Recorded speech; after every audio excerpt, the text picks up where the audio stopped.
and welcome back to the final segment of our show this morning. We have been joined on set by Senator Valerie Woods, and the conversation this time around is in respect of the Finance and Audit Reform Act and, of course, what transpired in the upper parliament on Wednesday last week.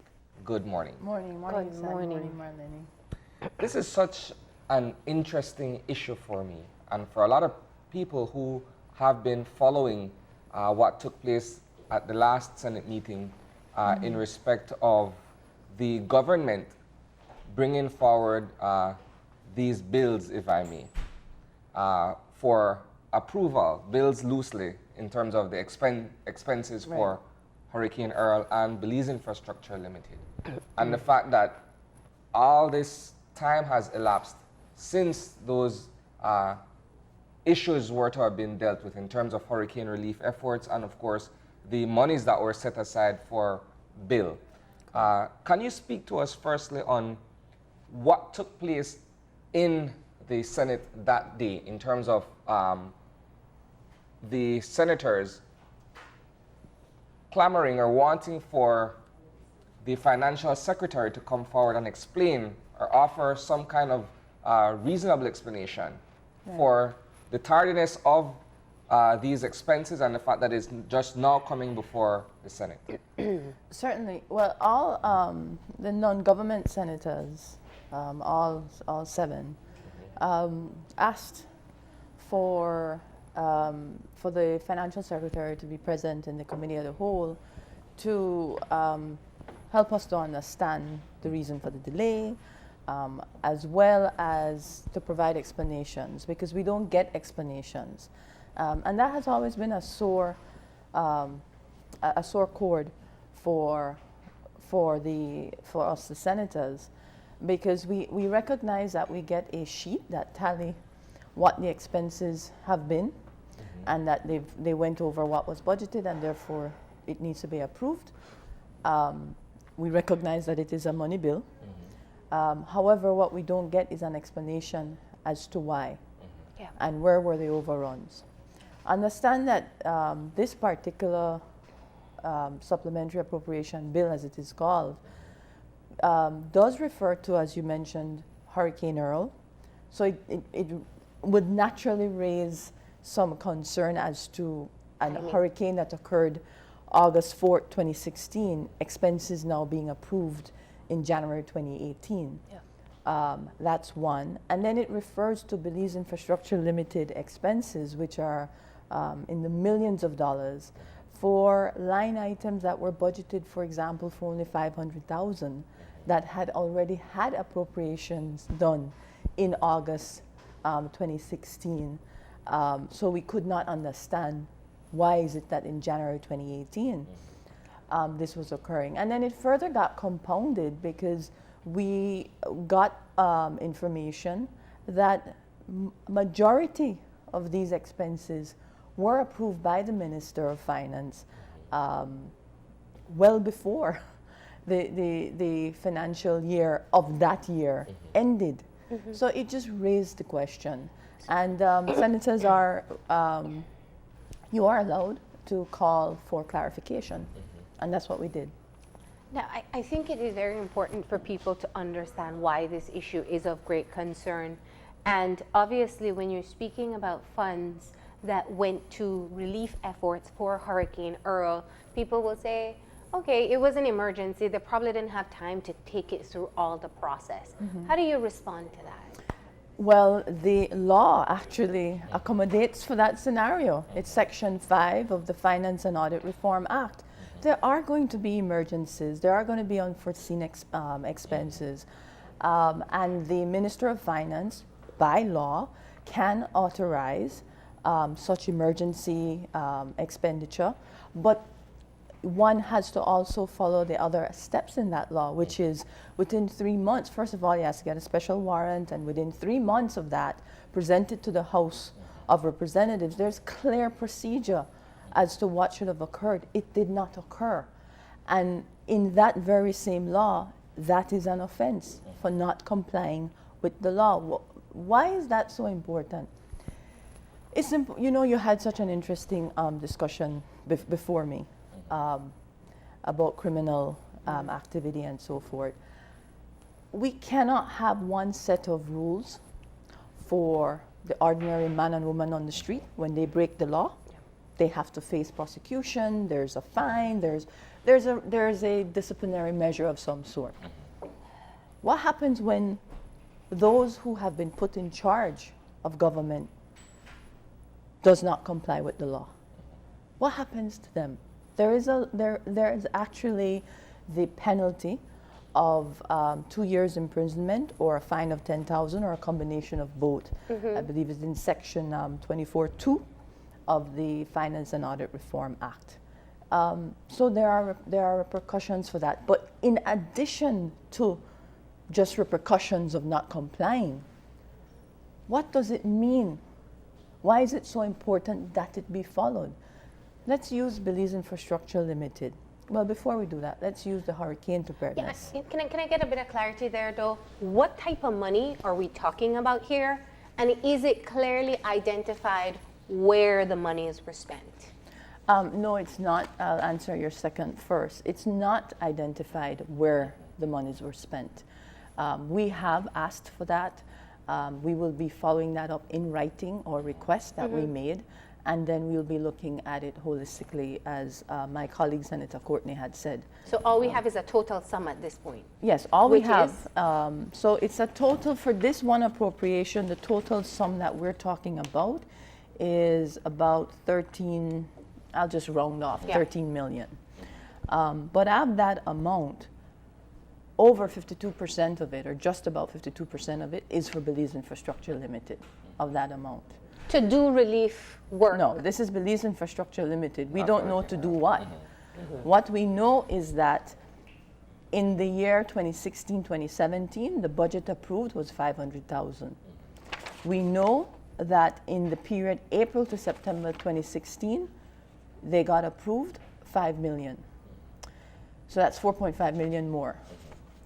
There is also a section in that Finance and Audit Reform Act, also Section 5, that speaks to if you don't have an appropriation bill, and even if you do, the point is that you should not exceed 10%.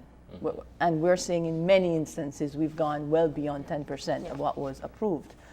Then again in September 2016 to February 2017, Bill got another 7 million. We still don't know what the first 5 million was used on, and we don't know what the second 7 million was used on.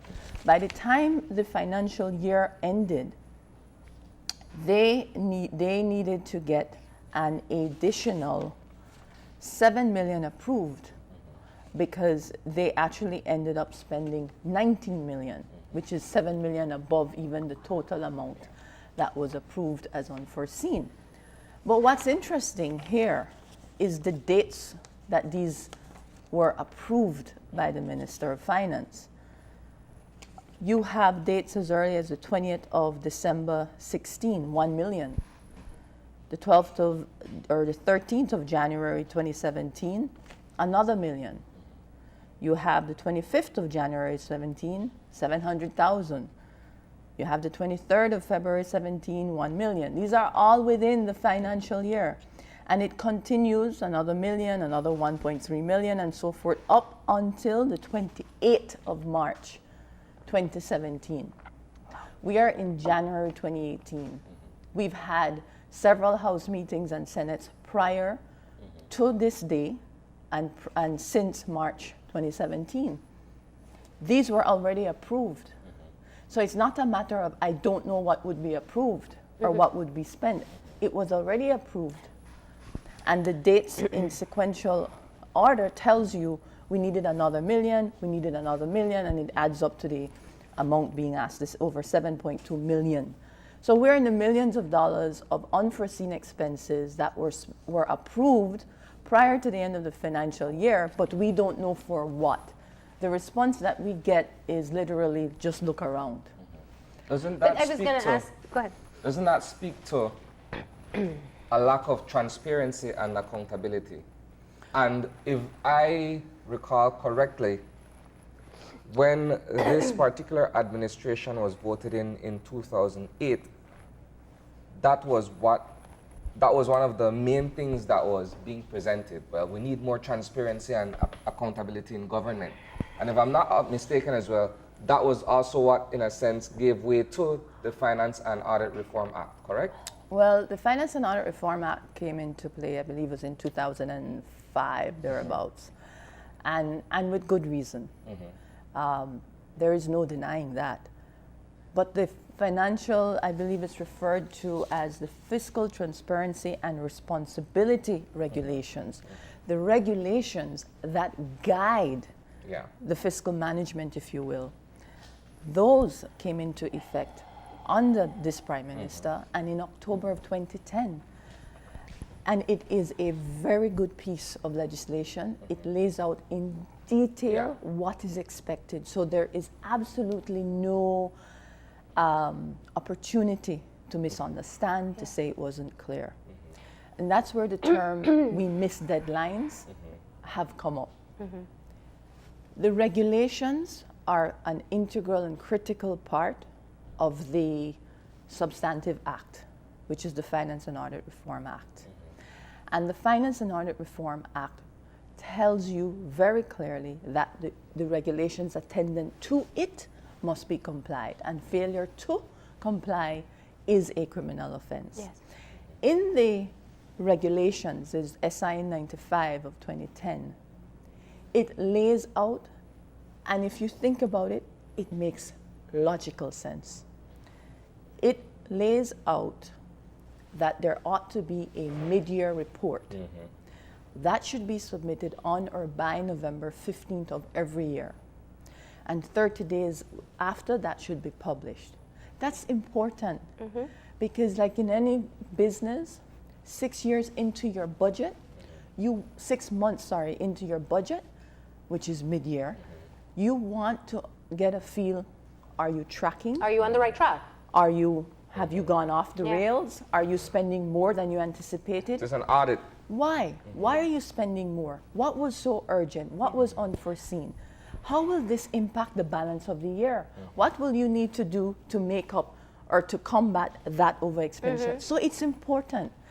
The Finance and Audit Reform Act and through its regulations also call for what is referred to as a final outlook report. And that is to be presented in the month of July. And the reason for that is to look at the full year against what we said we were going to spend and what we actually spend. Why were the overruns? How does the budget coming into the new year compensate for that, address that, and so forth? None of these things were done. And so therefore, you are not complying with the law. Now, one of the things, and I want to bring it back to the issue of the bills now being introduced at this point, seeking approval for these funds at this point in time. What we have heard is that there is already identified a clear violation of the regulations because it has taken so long to come forward. Right? Is that what you're saying? Taking long, as well as not following the procedure of the special warrant as well. Okay. Yeah. Now, that is one element, and that's talking about both the money for Hurricane Earl and for Bill. But I think we need to know where the money went, and that's the question we keep on hearing. Yes. But it almost feels like this is a part of the norm we've accepted in the country. Every year we talk about the budget, and we talk about how it is completely deficient of details. Yes. You know, total allocations listed, but not necessarily pointing out where or which contracts went to who. Talk to us about what the questions were to the financial secretary regarding where this money was spent, and if there were any responses that were acceptable in your eyes. Well, it was in the committee of the whole, so obviously I won't go into any great details there. But suffice to say that we were asked if we can be provided the details. The response was, yes, I can certainly get you a breakdown. And so we will be following up in writing for that breakdown later today, because there was no breakdown to be shared at that point. So we now need to get that. What we did get was a breakdown of what the money was, but not what they went to, and the dates that they were approved, which is well beyond January 2018. So there was more than sufficient time to bring a supplementary appropriation bill within the time frame allowed by law. So that's obviously another question. I do want to point out, just as an example, because Marlene, you mentioned to the budget, and we were very critical with the budget, not just because of lack of explanation, but the very budget preparation itself left a lot of questions. So hurricane assistance, just as one example, the hurricane assistance, you know, the subhead here is 1691, and it refers to cleanup of Belize City. So how these things are presented to us is that you are given the column that tells you what the approved figure was in the budget for that year.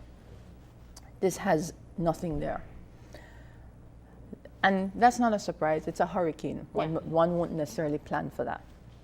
Then it has the total supplementaries, if there were any, which is another column given for a period April to September. There was nothing there. That would be April to September 2016. But there was a Senate meeting on August 31st, 2016. There was a supplementary, and it was for Hurricane Earl, and it was for the cleanup of Belize City, and it was for $750,000 or thereabouts.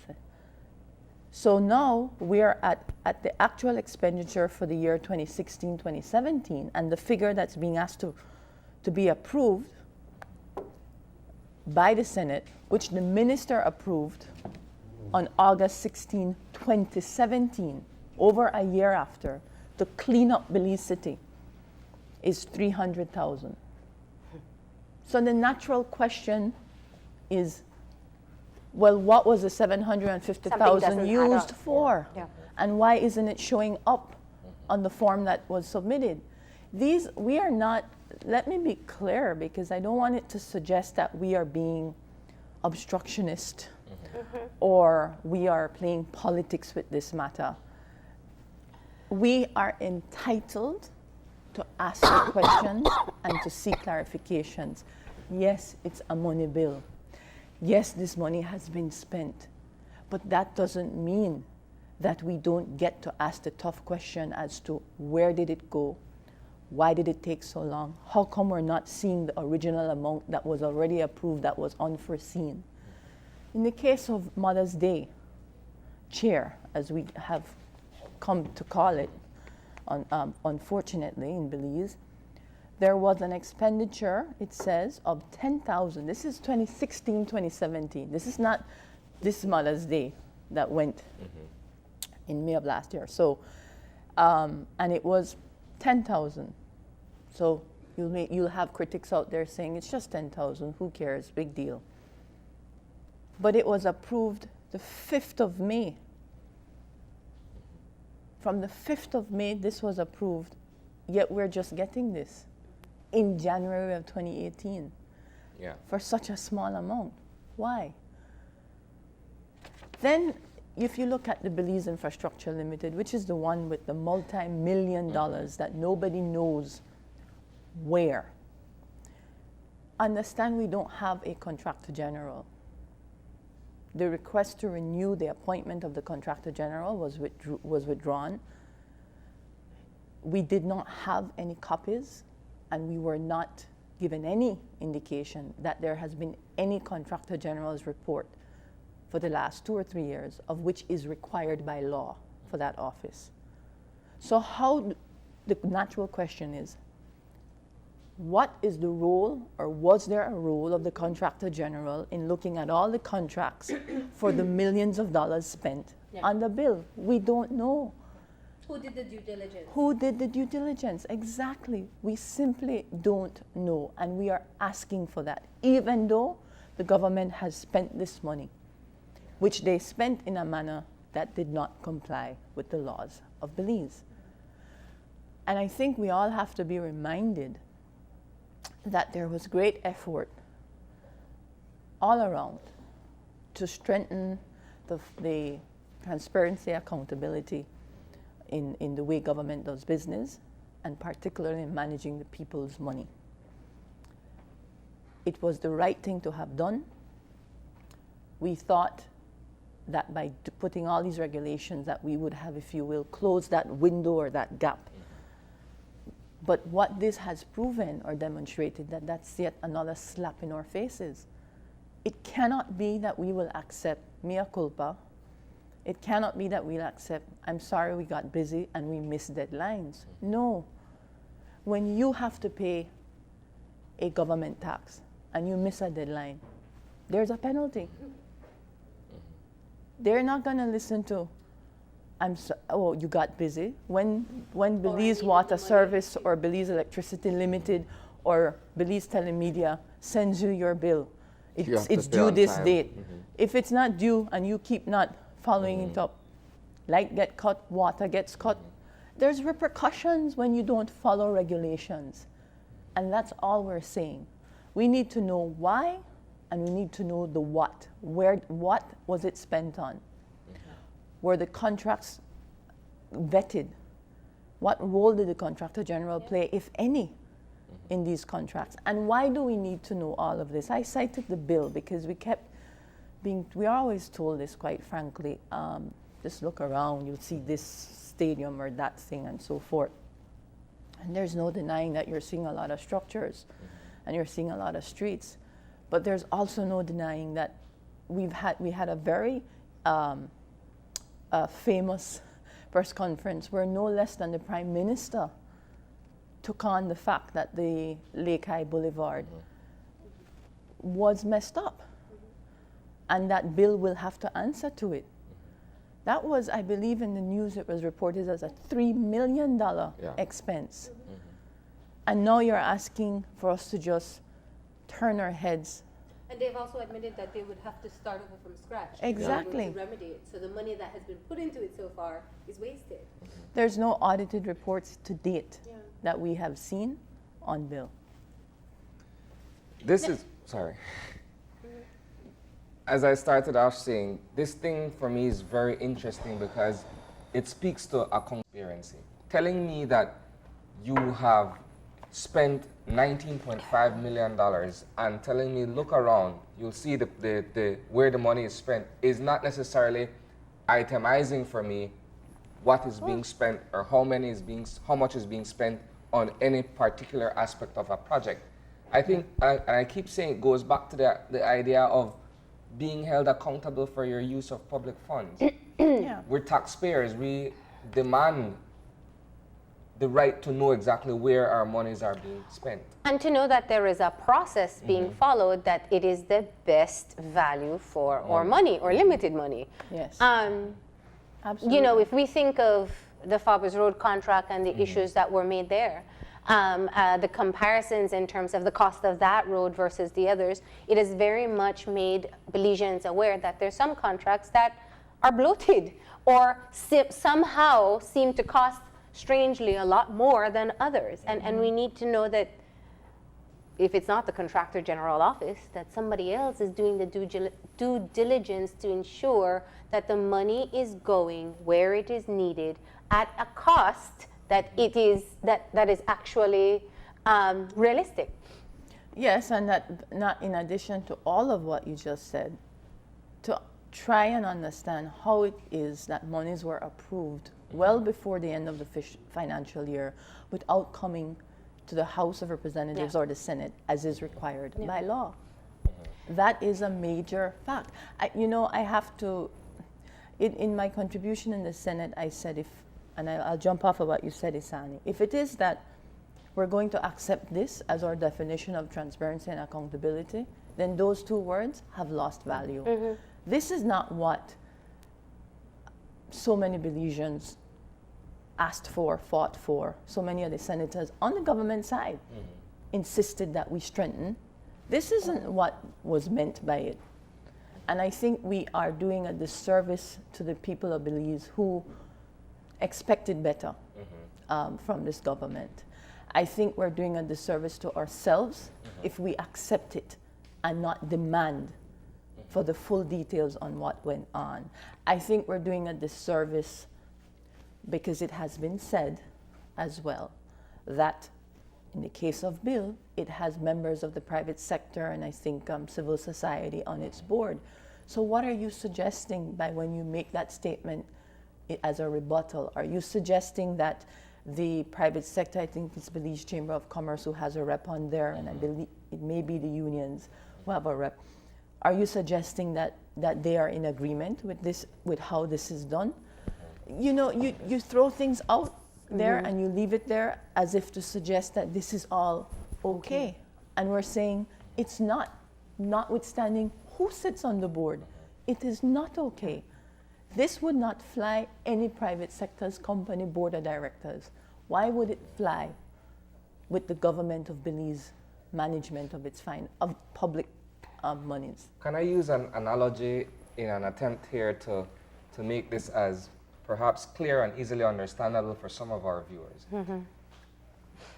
Can we say, for instance, a man and a woman are in a relationship. They're living together, they run a household. Those analogies never end well, but go ahead. So that's an attempt here, right? But there's either a joint fund, or for instance, the woman has access to the bank account. There's an unforeseen expense, right? Where the woman goes to the account and draws this amount of money. And then the man comes and asks, okay, fine, so something came up that we didn't plan or budget for. You've drawn down on this money, no problem. But I'm asking now, one, how much was spent, and two, give me some accountability for it. So for instance, if it's, let's say, a food bill that came out of nowhere, right? Or a medical bill. Show me the receipt that says, okay, you withdrew $1,000 out of the account, $500 went for appointment, X amount went towards either getting the child to the hospital or whatever, and medication. It amounts to $1,000. Isn't that the same idea of transparency and accountability that we're discussing here, in a sense? We want details because we're not operating in a vacuum, first of all. We're operating in an environment where there has been highly questionable expenditures and contracts not following procedure. We're operating in an environment where we have a Contractor General's office which has not produced reports for the last couple of years. We're operating in an environment where the very same government has come forth and said, indeed, this did not go the way we wanted. Case in point, I use the Lake Eye Boulevard because it is so tied to Belize Infrastructure Limited. We are operating in an environment where, yes, there is a Freedom of Information Act, and so you can request these things. But we're also operating in that environment where these things aren't as forthcoming despite the Freedom of Information Act. There's too much bureaucracy and red tape. But not only that, I shouldn't have to rely on that because the law says that you, the Minister of Finance, you should be presenting it. Providing the reports and etc. You should not. I heard, as was said in an interview with our colleague, the Attorney General, that the senators, they need to go do their work. It's because we're doing our work that this is coming to light. Yeah. It's because we are saying, wait a minute, there is a law, this should have been done, this is not being done. Tell us why, and we want this information. It is not for us to go fetching the information. It is a law. You're required to present it. Here, Senator. Doesn't it appear to be deliberate that the law is being flouted or contravened? The reason I'm saying that, if you have a 90-day window during which you ought to bring this thing before the House, but you're bringing it over a year later, in my opinion, it shows that there's no regard for that particular piece of law. Even if you were, let's say, 95 days late, it's still, you're that 5-day extra, okay, maybe we could understand you got a bit busy and now you're coming 5 days later. But a year and a half, going on 2 years later, and now you're remembering to bring it, or it just dawned on you, oh, this is still pending. Doesn't it seem that there's deliberate disregard for what is set in writing? I will say this, Asani. I will say that the law is not being complied with. I will say that if you have an estimate of the 7.3 million for Belize Infrastructure Limited, if it is that 1 million of that was approved by the Minister of Finance on the 20th of December 2016. The fact that you can tell me that in black and white should suggest that it should flag that a supplementary appropriation bill should have been presented. Yeah. When you do it again on the 13th of January 2017, which is just about a month after the first million, I would say to you that that should flag that, oh, you know, we have already approved $1 million before, now we're approving another $1 million. Yeah, we really ought to get a supplementary appropriation bill. I will say to you that when 12 days later you approve, the Minister of Finance approves 750,000, I would say that should flag again. So I am saying to you that there is a disregard for the compliance with the law. And it needs, we have been saying it time and time again in the Senate. When we've gotten, at least since I've been there, when we've gotten the supplementary bills, I have heard several senators clamor and call for more explanation, more details, and why are these things coming so late? This is just why this stands out. Understand that the only item on the agenda to call a Senate was this. So if you're going to do that, you're going to have all of us pay attention with even more scrutiny as to why. Like it wouldn't just slip. It's not one of 10 bills. It's very blatant. It's the only reason you summoned us together. So yes, we are doing our work. And in fact, I think one of the things that we failed to mention so far is how this has the support of all the non-governmental senators in terms of the concern it has drawn for the delay and also the lack of accountability. And I find it a bit offensive when the senators in the House are so dismissive of not following regulations. And it draws right back into our conversation before. We all need to feel that we will all be held accountable if we do something against the laws of the country. And Absolutely. Absolutely. Now, my question is, and I think also following the theme of the conversation before, we have become a bit complacent about these issues. They'll do what they want anyway. They won't give you the details. They'll give you something to say, this is what it was spent on, and that's the end of that. Since there is this historic support of all the non-governmental senators in the Senate, what will happen now? What is the plan of action? Well, I certainly can't speak for the others, but I can speak for those of us who have been appointed by the opposition to sit on the Senate. We have briefed the leader of the opposition on this. We will be getting the details that we've asked, and then upon receipt of those details, I know that we plan to meet with the executive to inform them of what has been received and the implications of it, and the areas of non-compliance with the law, so that from where, at least from our position, where the People's United Party, how far they would like to take it. But in addition to that, let me say that this is not a Senate issue at all. This is not an opposition issue only. Any single Belizean can file a complaint. It has been done before. Unfortunately, that did not go anywhere. In the case of Penna, there was a complaint filed by a citizen, and we now know how that ended. But I would hasten to say, although I know people are disenchanted with the system and don't feel confident anymore that it works for them, that we cannot give up. I've said it before, I'll say it again. It doesn't matter which government is in.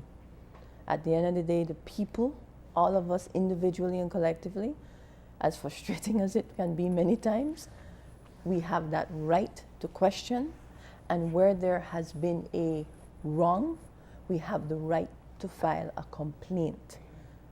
And we should be doing it more and more to expose where the weaknesses are and then to do further strengthening. I recognize it's not easy because people do live in fear. They fear victimization, they fear being signaled out, they fear having an ad being made against them. I certainly have been subjected to that. But we can't give up. This is not, this cannot be accepted. It should not have been accepted under PUP. It cannot be accepted under UDP. It shouldn't be accepted under NEP. That is the issue. And it concerns me, especially on the heels of your previous guest, that there is a suggestion that we have come to accept that we are almost living in a rogue state, and that anything goes and we can't do anything about it. I cannot subscribe to that, because then it means we're giving up and there's no hope to do better, regardless of whichever government is in. This, we cannot tolerate this. How many times on the news do you not see Belizeans calling out for assistance for major critical illness? One can easily say, are you saying that all of what was spent on the bill was such a priority? Could not some of it be put, for example, in one of those charity funds that perhaps could have assisted those persons who are calling out for illnesses, for assistance with that? It really should bother every Belizean, because it speaks to not just if you're getting value for money, but it speaks to the very thing that you clamored against in 2005, in 2008. It speaks to all of those long sessions in ironing out a reform bill. It speaks to all of the things that Senator Holtz in particular said in Parliament, that a government cannot be above law. It speaks to all those things. So it's not our fault that this is raised now. They decided to make one Senate meeting about one thing, this. So we are doing our job in highlighting and exposing that this is not correct. And because you don't have any other bills for us to discuss, this gets all of our attention, 100% more than ever before. And we will not just let it go away like that, because we're talking about millions. Understand that Belize Infrastructure Limited, also got millions upon millions in the fiscal year before this one. And we still don't know where those monies went. It is not enough to tell somebody, look out, just look at the stadium. It's not enough. Let's use Civic Center. The Civic Center, I believe the figure is about 33 million or something like that, right? To that effect, 32.9, just about $33 million. And you have a stadium that still can't be used after having spent 33 million. You have a stadium of which one of the newspapers' headlines not too long ago headlined the fact that perhaps something is wrong with the plumbing. How would we know? We don't have any information on it. We have a $33 million building that either had a singular contract or subcontracts, but Contractor General, we don't know what role that office has played in vetting that. And that's just that one facility. Yeah. What about the facility in Bengue that is unfinished, but millions had been spent? What about the very road that we cited? Where was the due diligence on that contract? Was there due diligence on that contract? How is it going to be remedied? What will it cost? Using whose money? So it's so important that Belizeans understand that there is a reason why there was a law created with its regulations to put the government in check, and that it is not enough to tell us we missed the deadline, because you don't get to use that excuse when you have to face the law. You don't get to have that excuse. So why should government have it? Yeah. All right. Well, we thank you for coming in to be able to shed further light on this issue. And as you pointed out, obviously, it does not end here, that there are planned actions starting today in requesting more information, and we will keep following it. Okay. Thank you for the being here. opportunity. We're going to go ahead and take a break, and when we come back, we'll have our wrap-up, so stay tuned.